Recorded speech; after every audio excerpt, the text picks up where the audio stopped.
আসসালামু আলাইকুম রহমতুল্লাহ। আমরা আলীকদমের এক পাহাড়ের চূড়ায় আছি। আলহামদুলিল্লাহ, এখানে এসে আমরা একটা মসজিদ পাইলাম।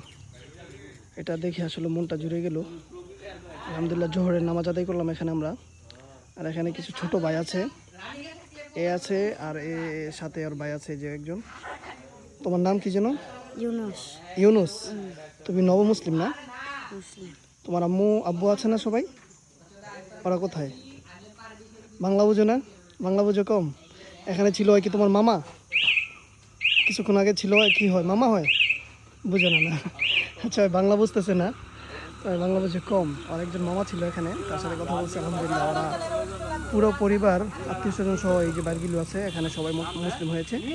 নব মুসলিম, বেশি দিন হয়নি, 6 মাস হয়েছে ওদের মুসলিম হয়েছে। ওরা অনেক সুন্দর একটি পরিবেশ করছে আলহামদুলিল্লাহ।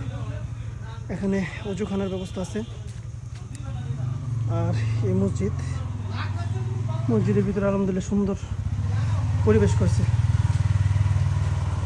তবে বিষয়টি আসলে নজর করার মতো, অনেক সুন্দর একটি পরিবেশ। এবং এখানেও আলহামদুলিল্লাহ আমাদের দিন প্রচার হচ্ছে। ইনশাল্লাহ এই দিন ইসলাম বিশ্বজুড়ে প্রচার হতে থাকবে। ষড়যন্ত্রকারীরা ষড়যন্ত্র করে যাবে, তাতে ইনশাল্লাহ কিছু হবে না।